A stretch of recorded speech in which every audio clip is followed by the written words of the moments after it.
So I just got through reading the book called The Color of Law, and it's by Richard Rothstein. It's a forgotten history of how the government segregated America. So it goes through more than just what I know people have been watching the series from Jordan Peele called Sundown Towns. It's in the Lovecraft country.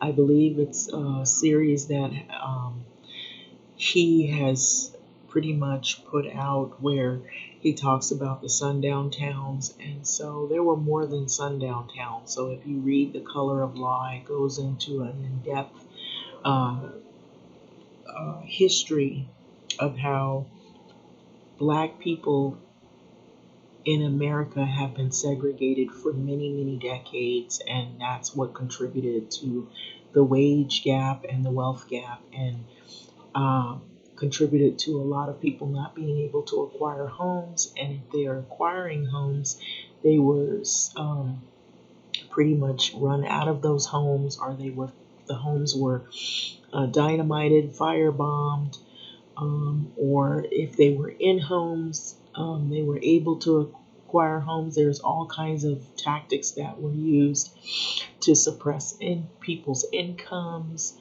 It goes over where they had trouble commuting back and forth to work with jobs where the jobs were further away, and they would spend more of their wages on commuting to work rather than paying bills and building wealth and saving money. There's also where people, if they moved next to a white community or all white community, they didn't want them to move next to those communities, so there were tactics to run them out of those areas.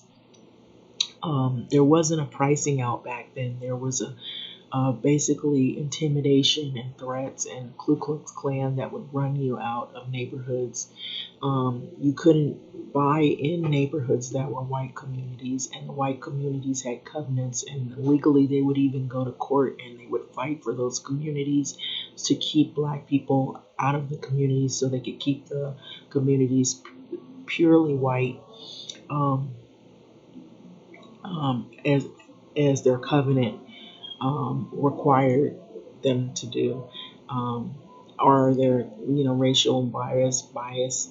And so there's a lot in this book. I can't even go through all of what I've examined, but it goes deeper than just sundown towns, and so it's a must read. And so it also even points out what's going on today with the high rents, paying three-fourths your income, and you're not able to save any money, and pretty much how the rental market exploits black and brown communities, so that you'll pretty much be desperate for a rental unit, but you're spending more for your rent than white people spend because they have higher incomes and they're able to acquire, certain people that are in their communities are able to acquire more, and so income.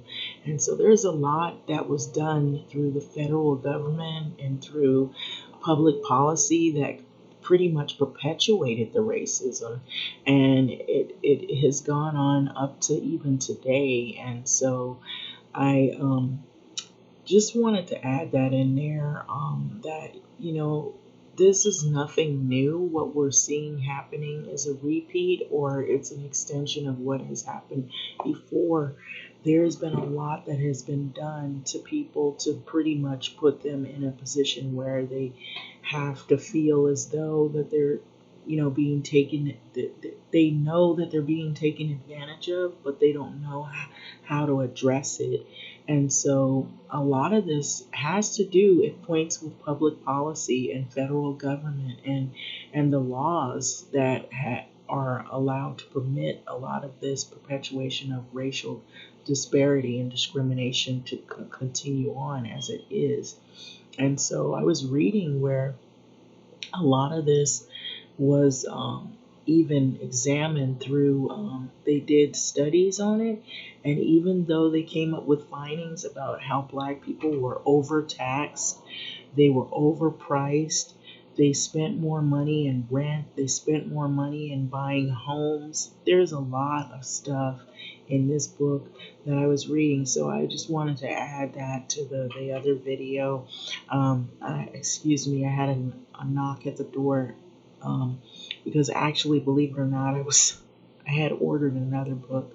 But anyway, I just thought that, this right here, what we're seeing, now we have the looming housing crisis, where our homelessness crisis, which was happening prior to the pandemic, and now we're having where people could be, which has already started the mass evictions. And this is not anything that is unfounded or new. This stuff has been happening for many decades. And so, if you really look at what's going on, someone or some entities behind it orchestrate these things to continue on. And from what I've uncovered is the federal government could change a lot of this. The federal government that allows public policy and all of these things to be permitted could also reverse a lot of this. And this is where we're getting a lot of our uh, perpetuation of this racial disparity to continue going on. It's the same people doing it. It may be new, it's the same entities doing it, but we got new people in their place that are enacting the same old laws. Are they complicit with it, or they turn a blind eye? And so we need more people to speak out on these issues. I don't think enough people realize what's been going on before. And so, had they known what happened in the past, that they could remedy what's happening now. But anyway, I'm going to let this video go. Like, comment, subscribe. I've heard about the shootings recently, and it's sad. It's not something uncommon either. It's actually increased since we had the George Floyd incident, since we had some of the protests, and I believe more protests are going to come, especially when you have more people that are homeless, that are newly homeless. So having said that, like, comment, subscribe, and thanks for listening.